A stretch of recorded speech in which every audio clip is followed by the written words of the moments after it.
भव सागर तीरों, दुखद भव सागर तीरों, वीतरागी में त्यागुरो, सरल स्वभाव मुनीश। डूंगर गढ़ से दो हमें, कर से शुभ आशीष, यही प्रार्थना है गुरु, पाओ मृदु स्वभाव। हर एक पल बहुमूल्य है, चुको ना यह दाम। आदि तीर्थंकर श्री आदिनाथ भगवान की, श्री शांति विधाता शांतिनाथ भगवान की, श्री 2400 तीर्थंकर भगवान की, संत शिरोमणि मृदु स्वभावी आचार्य गुरुवर्षि विद्यासागर जी महाराज की, 10 लक्षण महापर्व की, उत्तम मार्दव धर्म की। भव्य जीवो, जहाँ ज्ञान है वहाँ पर मान नहीं है, और जहाँ पर मान है वहाँ पर ज्ञान नहीं है। दोनों भिन्न भिन्न है, जाति भिन्न भिन्न है, स्वभाव और लक्षण भिन्न भिन्न है। फिर भी यह जीव अज्ञानता की पराकाष्ठा की वजह से ज्ञान का ही मान कर बैठता है, ज्ञान का ही मान कर बैठता है। मान का ज्ञान तो करना ठीक है कि मान का ज्ञान हो जाए, ज्ञानी मान का ज्ञान करता है और अज्ञानी ज्ञान का मान करता है। कितना अंतर है। जहाँ ज्ञान है वहाँ पर मान नहीं हो सकता। कुंद कुंद स्वामी भी समय सार ग्रंथराज में यही कहते हैं, माणो नाणम नहवदी, जम्हा माणो न नाणे किंची तम्माणम माणम अन्नम माणम जनाविंती। सीधी सी बात कही कि मान कुछ भी जानता नहीं है, ज्ञान जानने वाला है। मैं ज्ञान स्वरूपी हूँ, मैं मान स्वरूपी नहीं हूँ। यह सब कुछ होते हुए भी जीव आखिर मान क्यों करता है? क्यों आता है मान? जितना पर वस्तुओं से संबंध जुड़ेगा उतना मान पनपेगा, उतना ही मान होता चला जाएगा। और पर वस्तुओं से संयोग संबंध खत्म हो गया, अंतर से निर्मोही हो गया, निरीह वृत्ति वाला हो गया, तो यकीनन उसके जीवन में अब मान कषाय नहीं आ सकती। तो आचार्य भगवान कहते हैं कि कर्तृत्व की जड़ें काटना ही मार्दव धर्म है। कर्तृत्व की जड़ें काट देना। मैं पर का करता हूं, मैंने ये किया, मैंने वो किया, मैंने सारे घर को सिखाया, समझाया, ज्ञान दिया, मैंने ही तो संस्कार दिए। मैं नहीं होता या कि मैं नहीं होती तो क्या करते? ऐसे ही रखड़ते फिरते। तुम भी तो रखड़ रहे थे अनंत काल से, तुमको किसने ज्ञान दिया? समझो, तुम्हारी जब काल लब्धि आई, तुमने अंतर पुरुषार्थ किया, फलतः तुम्हारे भीतर में ज्ञान जागृत हुआ, और ज्ञान हुआ है तो मान करेगा नहीं, ये बात पक्की है। 8 तरह के मान से वह विमुक्त हो जाएगा। कर्तृत्व की जड़ें नहीं रहेगी, वह तोड़ करके उखाड़ करके फेंक देगा उसे। जिसके भीतर में कर्तृत्व भाव पनपता है उसका मान रुक नहीं सकता, ये तय बात है। इसीलिए आचार्य भगवान अध्यात्म शब्दों में कहते हैं, स्वभाव का विनय करना ही मार्दव धर्म है। अपने स्वभाव का विनय करना, स्वभाव से विपरीत नहीं जाना, इसी का नाम है मार्दव। मृदो भावम मार्दवम। जो मृदुता का भाव है, सहजता, सरलता, रिजुता कल आने वाली है। आज मृदुता की बात है तो कल सरल होंगे, आज थोड़ी ना होना है सरल, नहीं, एवरी टाइम, हर समय हमें सहज, सरल, मृदु स्वभावी रहना है, क्षमा से युक्त रहना है। आचार्य भगवान कहते हैं कि वर्ष में 3 बार पर्वराज पर्युषण महामहोत्सव आता है।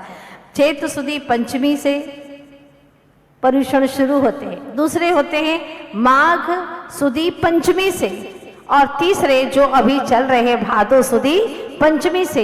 वर्ष में 3 बार आते हैं, हर 4 महीने में पर्वराज पर्युषण महामहोत्सव। क्यों?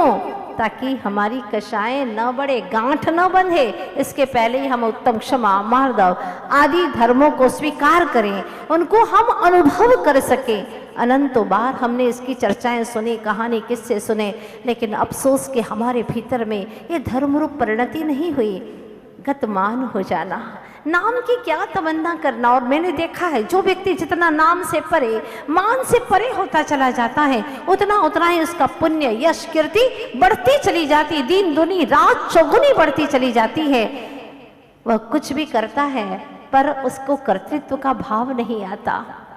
बहुत महत्वपूर्ण बात यह है, कई लोग हमने देखे हैं समाज में कुछ नहीं करते फिर भी नाम चाहते हैं, और कुछ ऐसे लोग हैं बहुत कुछ करते हैं फिर भी नाम नहीं चाहते, पर्दे के पीछे रहते हैं। कुछ ऐसे हैं जो ना कुछ करते हैं, ना धरते हैं, ना नाम की इच्छा है, करते ही नहीं है, बिल्कुल पीछे ही रहते हैं। तो कुछ ऐसे हैं काम भी करते हैं और नाम भी चाहते हैं। इस तरह समाज में चार तरह के लोग रहते हैं। काश हम इस असलियत को समझ लेते कि हम किसी का कुछ भी नहीं कर सकते। आज तक हमने किसी का कुछ नहीं किया। तीर्थंकर भगवंत कहते हैं मैं भी किसी का कुछ नहीं कर पाया, अनंत शक्ति का धनी होकर तू क्या करेगा? क्या है तेरे पास में इतनी स्टेमिना? कहाँ है इतनी हैसियत तेरे पास में? औकात ही नहीं है, फिर भी कहता है मैं करता हूँ, मैं करता हूँ, मैं करता हूँ। ध्यान रखना, बड़ी सुंदर पंक्तियां हैं ये।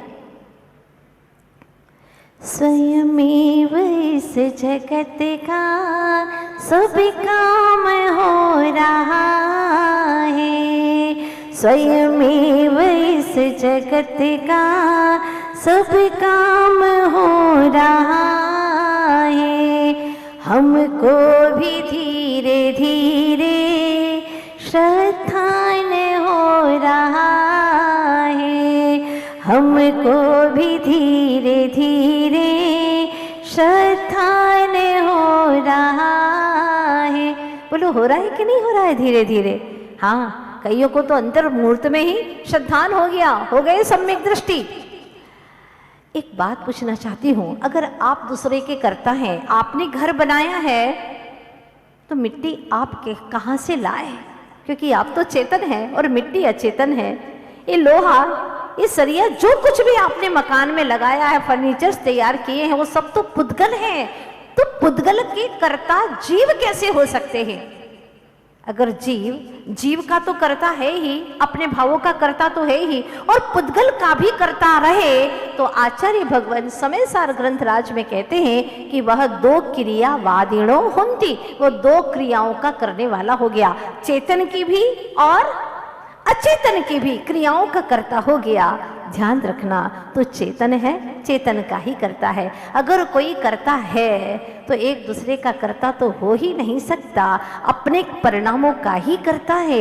ये तय बात है। इस बात को जो स्वीकार कर लेता है वो सम्मिलित भी हो जाता है, और जो दूसरे का करता बनता है फिर सम्मान भी चाहता है। मैंने तुम्हारा इतना किया, मैंने समाज का इतना किया, मुझे सम्मान मिलना चाहिए, और वह सम्मान पाने की तमन्ना करता है।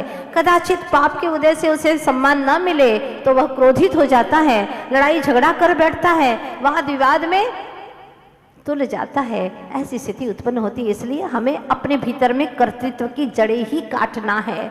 मैं किसी पर द्रव्य का कर्ता नहीं हूं। अब आप सोचिएगा, अनार बना है, किसने बनाया उसको? क्या गजब की सेटिंग की है अनार के दाने में, हाँ? और अंगूर के देखो क्या गुच्छे हैं, एक से एक फल देखो, अनानास देखो, भुट्टे के दाने की क्या सेटिंग की, बिल्कुल क्रम से। आप लोग भी ढंग से नहीं बैठ पाते, पर भुट्टे में तो गजब की दानों की सेटिंग है। किसने की है ये सब कुछ? स्वयमेव इस जगत का सब काम हो रहा है, स्वयमेव इस जगत। क्या कहते हैं प्रभु, क्या कहते हैं? करने को जड़ का कार्य तुझे जड़ ही होना होगा, करने को जड़ का कार्य तुझे जड़ ही होना होगा। अज्ञान तो है चेतन, अज्ञानी को ही होगा, जो होने योग्य होता बस वो ही हो रहा है, स्वयमेव इस जगत का सब काम हो रहा है। नहीं नहीं, मैंने तो बच्चों का पालन पोषण किया है, मैंने ही तो बड़े किए, देवरानी के बच्चे मैंने बड़े किए, जेठ जी के बच्चे मैंने बड़े किए। ओहो, इतने बड़े हो गए तुम, तीर्थंकर से भी बड़े। तीर्थंकर कहते मैं बरका करता नहीं, मैं कुछ नहीं कर सकता, और तुमने इतना बड़ा काम किया है। पूछा कैसे बड़ा किया तुमने? ऐसे ऐसे खींच खींच करके बड़ा किया क्या? कैसे बड़ा किया? कोई कुछ नहीं कर सकता, प्रत्येक जीव अपने अपने कर्मों से पलता है। निश्चित बात है, घर में कई बार ऐसी स्थिति आ जाती है कि पूरे परिवार का एक्सीडेंट हो गया, 1-2 महीने का बच्चा बच गया, किसने किया उसका पालन पोषण? किसने बचाया उसे? कर्म ही उसका पालक है, और अंतर में देखो तो उसका भाव ही उसका पोषण करने वाला है, और कोई नहीं है। भाव करता है यह चेतनात्मा, यह भक्त जीव। मार्दव धर्म के दिन क्या भावना भाता है। हे सिद्धराज तुमने जैसी दशाएं पाई, हे सिद्धराज तुमने, हे शांतिनाथ तुमने पाई दशाएं जैसी। संकल्प है ये मेरा, मैं भी धरूंगा वैसी। संकल्प है ये मेरा, मैं भी धरूंगा वैसी। ऐसा ही लक्ष्य बनाया है कि प्रभु अब मैं भी आपके जैसे ही दशा को धारण करने वाला हूँ। अब स्वयं का स्वयं में विश्राम हो रहा है, अब स्वयं का स्वयं में विश्राम हो रहा है। स्वयमेव इस जगत का सब काम हो रहा है। अच्छा हो जाए तो मैंने किया, मैंने सलाह दी थी ना तुम्हें बिजनेस की, देखो सफल हो गए ना, और 99 लोग फेल हो गए तुम्हारी सलाह से। तुम्हें थी उसके बारे में कोई जिक्र नहीं करते। ये ही कर्तृत्व का भाव, मैंने किया, अच्छा हुआ तो मैंने, और बुरा हुआ तो देखो तुम्हारा कर्म ही ऐसा था, इसमें मैं क्या कर सकता था। इस जीव को अहंकार छोटी छोटी बातों में आता है। मैंने किया, मैंने लिखा, मैंने बोला, एक थोड़ी सी चीज बोल दी, अच्छा रहा ना। अगर कोई नहीं पूछता है तो पूछता है, ये अहंकार। देखो मैंने कैसा बोला, अच्छा बोला ना, हाँ मैंने नृत्य कैसा किया, अच्छा किया ना नृत्य, हाँ बहुत अच्छा नृत्य किया तुमने। मैंने भोजन बनाया आज, मेरे हाथ का कैसा लगा? तुम्हारे हाथ का भोजन बना है कि पुद्गल का भोजन बना है, ये बताओ मुझे। किसका बना है भोजन? पुद्गल का बना है। मेरे हाथ का बना भोजन तुम्हें कैसा लगा?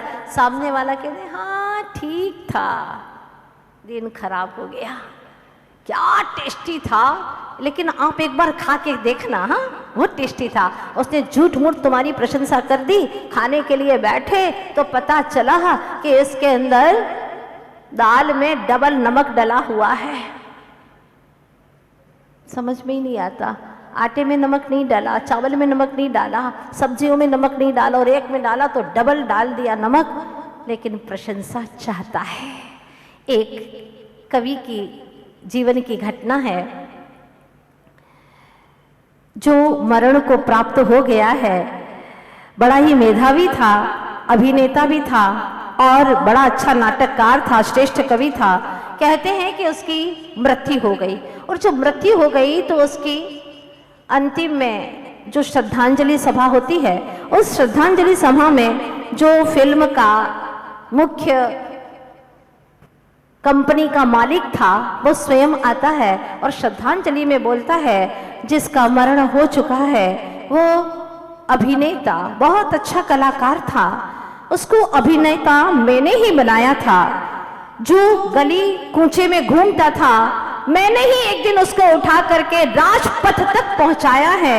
फिर वो कहता है कि नाटक में पहली बार मैंने ही उसे जगह दी थी, मैंने ही उसे स्थान दिया था नाटक कंपनी में, और जब वह अच्छा नाटककार हो गया तो पहली पुस्तक का प्रकाशन भी मैंने ही उसका करवाया था। और सुनिए, फिल्म जब उसकी बनी तो पहली फिल्म भी मैंने ही बनवाई थी। आज तक जितना भी उसे यश, ख्याति, कीर्ति हासिल हुई है वो सब मेरी बदौलत। जब वह कंपनी का मालिक ये बोलता है तो कहते हैं कि वो मुर्दा जो पड़ा हुआ था उठ करके बैठ गया। मुर्दा उठ करके बैठ गया और कहता है कि तुम इतनी देर से किसकी प्रशंसा कर रहे हो? अपनी अपनी प्रशंसा किए जा रहे हो। हाँ, तुम्हें गढ़ना है जमीन के अंदर या मुझे गाड़ोगे? बताओ, तुम्हें ही गढ़ना पड़ेगा। वाक्य बदलो अपने, मैं बर्दाश्त नहीं कर सकता। हरगिज इतनी सारी प्रशंसा किए जा रहे हो। बात बड़ी मौलिक है। मुर्दे ने उठ करके बोला हो या ना बोला हो, लेकिन ये चुनौती है कि एक मुर्दा भी दूसरों की प्रशंसा सहन नहीं कर सकता। तो फिर जिंदा लोगों की बात तो बड़ी मुश्किल है। सोचता है जिंदा आदमी दूसरों का हो रहा है सम्मान, लगता है कि मेरा हो रहा है अपमान। दूसरों का सम्मान हो रहा है, उसकी योग्यता है, उसका पुण्य है, लेकिन वो पचा नहीं पाता। वो सोचता है कि मेरा भी ऐसा ही सम्मान हो। लेकिन सम्मान उसका होता है जो अपनी हस्ती को मिटाने की क्षमता रखता है। जैसे एक बीज कठोर होता है, उसकी खोल कठोर होती है, उसकी जो ऊपर की छाल होती है बड़ी कठोर होती है। जैसे उसको जमीन में डालते हैं, हवा, पानी, खाद, प्रकाश, ये सब कुछ मिलता है। उसकी जो बीज का ऊपर की कवच है वो नरम होता है, और जितना जितना नरम होता है तो उसमें अंकुर फूटना शुरू हो जाता है। सच ही कहा है, मिटा दे अपनी हस्ती को अगर कुछ मर्तबा चाहे, कि दाना खाक में मिलकर गुले गुलजार होता है। जब दाना खाक में मिलता है, अपनी अस्तित्व को बिल्कुल वह नीचे की ओर ले जाता है, निम्न हो जाता है, छोटा हो जाता है, लघु हो जाता है, तब वह ऊपर की ओर चला जाता है। आप लोग अच्छे से जानते हैं कि जो व्यक्ति जितना झुकता है वह उतना ही बड़ा होता है। कामयाबी उसे नहीं कहते, सिर्फ आसमान को छू लेना ही कामयाबी नहीं है। ध्यान रखिएगा, सिर्फ आसमान को छू लेना ही कामयाबी नहीं है। असली कामयाबी तो यही है कि आसमान भी छू ले और उसके पांव भी जमीन पर हो, पांव भी जमीन पर हो। भले ही वह आसमान को छू रहा हो लेकिन पांव जमीन पर हो, इसी का नाम है कामयाबी। व्यक्ति को थोड़ी सी दौलत मिल जाती है, दौलत के अंदर उसकी तोंद ही निकल जाती है, मान कषाय घमंड आ जाता है, उसे चाल ढाल बदल जाती है, भाषाएं बदल जाती हैं। और आचार्य समंत भद्र स्वामी रत्नकरण श्रावकाचार्य भी यही बात कहते हैं, ज्ञानम पूजा कुलम जाति बलम रद्धिम तपो वपो अष्टावाष्टित्व मानित्यम स्मय माहुर्क तस्मया। जितना जितना त्यागी होगा, जितना जितना व्रती होगा, उतना ही नम्र होगा, सरल होगा, सज्जनता उसकी बढ़ती चली जाएगी। वो महाव्यक्तित्व का धनी होगा, जिसके भीतर में धर्म का जितना जितना अवतरण होता उतना ही वह सरल और नम्र होता चला जाता है।